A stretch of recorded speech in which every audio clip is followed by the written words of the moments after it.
Hello दोस्तों, MK study mall में आपका स्वागत है। तो आज हम बात करेंगे भूमि सर्वेक्षण विभाग के 10,101 पदों पर जो बहाली आई थी संविदा आधारित, तो उसमें परिवर्तन कर गया। उसके नोटिफिकेशन विज्ञापन में भी परिवर्तन होगी और साथ ही साथ अब एग्जाम बेस्ड ये होगा, नंबर बेसिस को हटाकर एग्जाम बेस्ड कर दी गई है, क्योंकि आज के पेपर में इसको जगह दी गई है और आज के पेपर में हिंदुस्तान के साथ साथ दैनिक भास्कर, दैनिक जागरण में भी दी गई है। तो अब कंफर्म मान के चलिए कि आपका एग्जाम ही होगा और इसका जो बीसीसीआई आयोग कंडक्ट कराएगी एग्जाम, जो कि बिहार अमीन 1767 और ईएफसी पर्यावरण 40 अमीन का जो एग्जाम कंडक्ट कराई थी अगस्त 2021 में, जो बीसीसीआई ही आयोग कराई थी, तो इसका भी एग्जाम अब वही लेगी। और क्या होगा, कैसे प्रोसेस होगा, इसके बारे में हम बात करेंगे। और साथ ही साथ जो 1767 अमीन से संबंधित जो कि अब उनका काउंसलिंग होने वाली है, जो उसका नोटिस आने वाला है, तो उसमें बहुत से स्टूडेंट का कमेंट था कि सर मेरा मतलब जो जातीय से संबंधित किन्हीं का कमेंट था, आवास से संबंधित किन्हीं का कमेंट था, एडमिट कार्ड से संबंधित कोई डिप्लोमा वाले थे, तो उन सबों के बारे में भी बात करेंगे। तो चलिए, बात करने से पहले आपसे रिक्वेस्ट है कि अगर आप मेरे चैनल पर नए हैं तो जरूर इसे सब्सक्राइब कर दीजिए। हो सके तो इस वीडियो को अपने दोस्तों में शेयर करने का प्रयास कीजिएगा, ठीक है। तो चलिए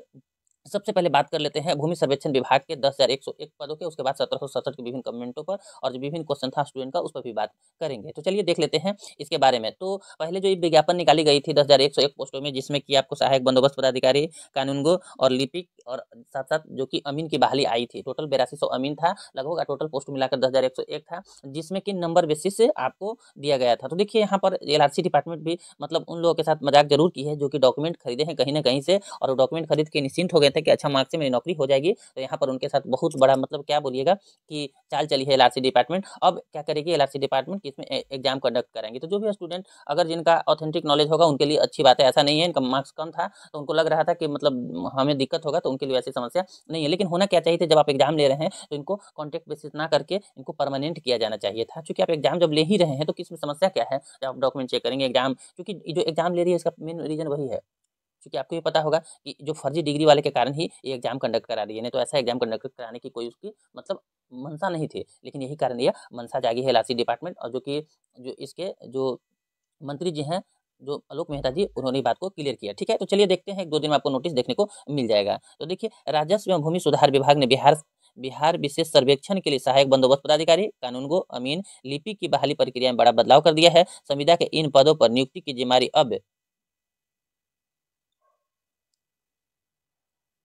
अब बिहार संयुक्त प्रवेश प्रतियोगिता परीक्षा पार्षद बीसीसी आयोग को दी गई है, क्योंकि यही आपके पॉलिटेक्निक, बिहार इंजीनियरिंग इत्यादि का एग्जाम लेती है। और साथ ही साथ 1767 अमीन की भी बहाली प्रक्रिया यही कंप्लीट कराई थी, ठीक है।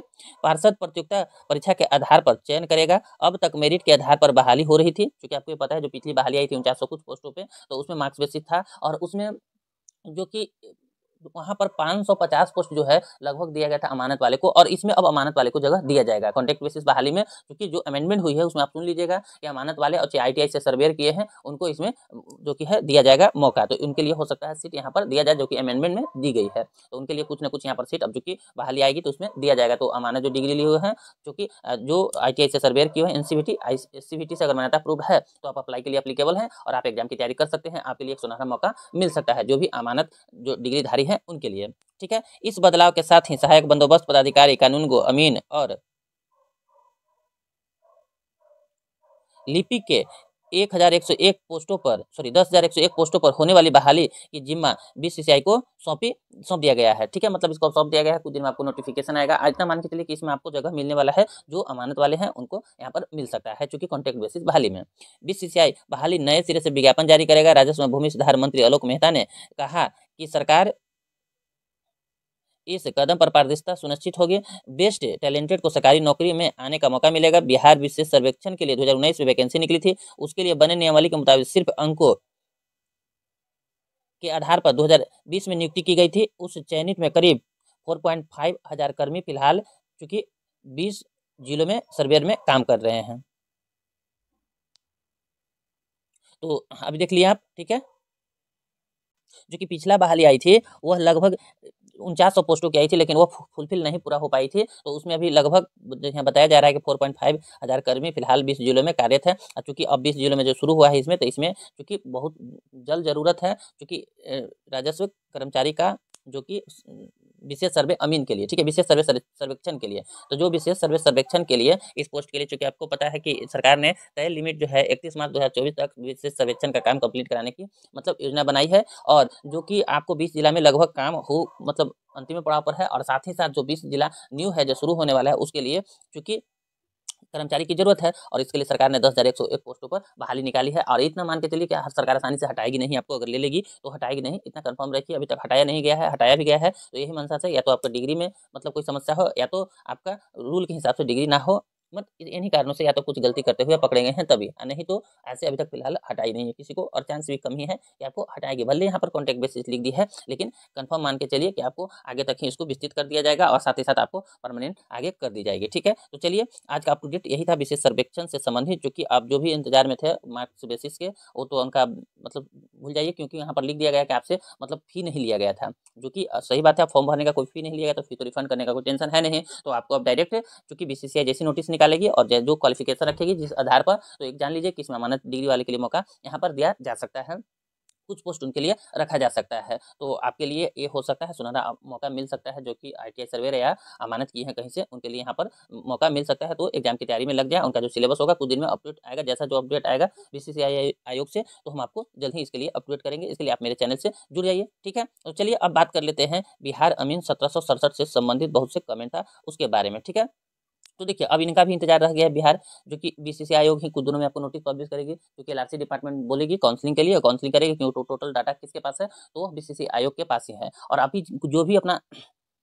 अगर अपना मार्कशीट भूल गए हैं, चूंकि जो कितना क्या मार्क्स है कितना रैंक है, तो अभी भी जाके आप बीसीसीआई आयोग पे जाके देख सकते हैं। आप डायरेक्ट जाकर गूगल पर टाइप कीजिएगा बीसीसीआई आयोग अमीन जो कि लिस्ट या मार्कशीट, तो आपको आ जाएगा। वहाँ से डायरेक्ट आपको नहीं दिखाएगा, बीसीसीआई आयोग के भी साइट पे डायरेक्ट नहीं दिखा रही है, लेकिन आप सर्च कीजिएगा तो आ जाएगा और वहाँ से आप खोद के अपना चेक कर सकते हैं। जो अगर भूल भी गए हैं तो उनके लिए मतलब अभी भी डाटा वहाँ पर है, ऐसा नहीं है कि डाटा आपका खत्म हो चुका है। आप अभी भी जाकर सर्च कर सकते हैं आपका रोल नंबर और साथ ही साथ आपके डेट ऑफ बर्थ से। ठीक है, तो कोई किन्हीं का जो कन्फ्यूजन होगा आप जाके अभी भी जो ले सकते हैं बीसीसीआई आयोग के ऑफिशियल वेबसाइट से, लेकिन ऑफिशियल वेबसाइट पर जब तक सर्च कीजिएगा नहीं तब तक नहीं आएगा, क्योंकि वहाँ पर अभी उसे हटाकर कहीं मतलब अंदर पृष्ठ में उसको डाल दिया गया होगा। ठीक है, तो आप वहाँ से चेक कर सकते हैं। बहुत से स्टूडेंट का कमेंट था इसमें कि मतलब नोटिस कब तक आएगा। देखिए अब कितना स्टूडेंटों को क्वालिफाई किया, देखिए सभी स्टूडेंट को क्वालिफाई किया तो सभी को तो मेरिट में शामिल किया नहीं जाएगा, ये तो आपको भी पता है। तो कम से कम 5 गुना बच्चा को तो जरूर इसमें मतलब क्वालिफाई किया गया होगा, तो 5 गुना बच्चा को तो नहीं लिया जाएगा। तो मान के चलिए 2 गुना बच्चों को यहाँ पर बुलाया जाएगा, और 2 गुना का नौकरी होने का भी पूर्ण संभावना है कि बहुत से स्टूडेंट कहीं ना कहीं किसी न किसी जॉब में वो सिलेक्ट हो गए हैं, तो उनकी संभावना यहाँ 2 गुना तक आप रैंक है, जाकर सीट देख लीजिए प्रोस्पेक्टस में,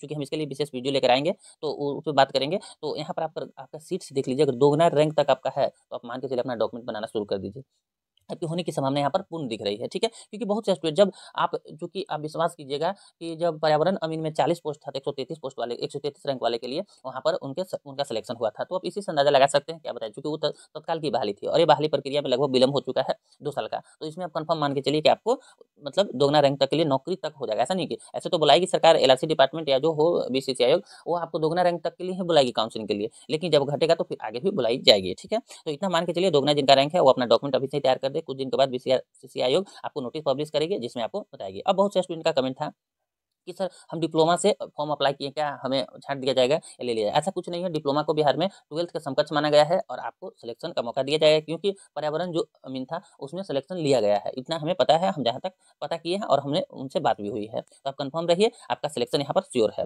12th के समकक्ष माना गया है क्योंकि डिप्लोमा को बिहार में, तो आपको कोई दिक्कत कोई समस्या नहीं होगी। अब बहुत से स्टूडेंट का कमेंट था कि सर एडमिट कार्ड, तो देखिए कोई एडमिट कार्ड यहाँ पर आपका नहीं लगता है, ना तो मैट्रिक का ना इंटर का, कोई एडमिट कार्ड से आपको कोई यहाँ पर दिक्कत नहीं है, आपको यहाँ पर कोई समस्या क्रिएट नहीं होने वाली है। नहीं एडमिट कार्ड है तो कोई दिक्कत नहीं है, बस आपको मार्कशीट ओरिजिनल सर्टिफिकेट 10th का और 12th का दोनों का होना चाहिए। अगर सीबीएसई से हैं तो सीबीएसई का तो दोनों में एक ही आता है, और जो कि बिहार बोर्ड का है तो बिहार बोर्ड से दोनों का मतलब आप ओरिजिनल निकलवा ले जाकर 10th का और 12th का, जिनके पास नहीं है। ठीक है, 12th का मार्कशीट तो सबके पास 10th 12th का होगा, लेकिन ओरिजिनल सर्टिफिकेट अभी तक नहीं लाए हैं तो ले लीजिएगा, क्योंकि आपको वेरिफिकेशन में मतलब वेरिफिकेशन में मांगा जाएगा। अगर नहीं भी है तो आप ओरिजिनल से काम ले सकते हैं, लेकिन कथित आपको मांग दिया जाए उससे अच्छा है आप अभी से निकलवा कर अपने पास रख ले, क्योंकि आप अपने हाई स्कूल में जाएंगे तो वहाँ से मिल जाएगा, क्योंकि आप जहाँ से किए हैं 10th और जहाँ से किए हैं आप 12th, वहाँ से आपको जो कि ओरिजिनल सर्टिफिकेट अगर 2 साल हो गया होगा तो आपको जरूर, हो भी गया वैकेंसी कहीं हो गया तो उससे पहले कहीं होगा आपका, तो आपको मिल जाएगा वहाँ पर। ठीक है, अब बहुत से स्टूडेंट का कमेंट था कि सर मतलब कुछ मतलब सीजीपी भरने में गलती हो गया, तो देखिए अगर 12th में हुआ होगा तो समस्या क्रिएट हो सकता है, लेकिन 10th में हुआ होगा तो आपको एफिडेविट करवा के काम कर सकते हैं। क्यों? आप 12th में दिक्कत हुआ होगा तो होगा कि 12th के बेसिस में ही आपको शॉर्ट लिस्टेड किया गया था, तो आप उसको आधार मान के, अगर मार्क्स आपका ज़्यादा है तो कोई भी बच्चा ज़्यादा भर के यहाँ पर पहुँच सकता है, तो आप वहाँ पर गलती की है, इसके आधार पर हो सकता है आपको वहाँ पर मतलब हटा भी दिया जाए। अगर 12th में मार्क्स में आप गलती भरे होंगे तो 10th की दिक्कत नहीं करेगा आपको, क्योंकि 12th मार्क्स पर शॉर्टलिस्टेड किया गया है तो मार्क्स को देखा जाएगा। तो चलिए, और किन्हीं को इससे संबंधित कोई भी कन्फ्यूजन हो तो आप कमेंट सेक्शन में जरूर कमेंट करें। मिलते हैं अगली वीडियो में। मेरी वीडियो देखने के लिए आपको बहुत बहुत धन्यवाद। इसी तरह का अपडेट के लिए आप मेरे चैनल से जुड़ जाइए। हो सके तो इस वीडियो को अपने दोस्तों में शेयर कीजिए जिससे उनको भी लाभ मिल सके। तो चलिए, मिलते हैं अगली वीडियो में।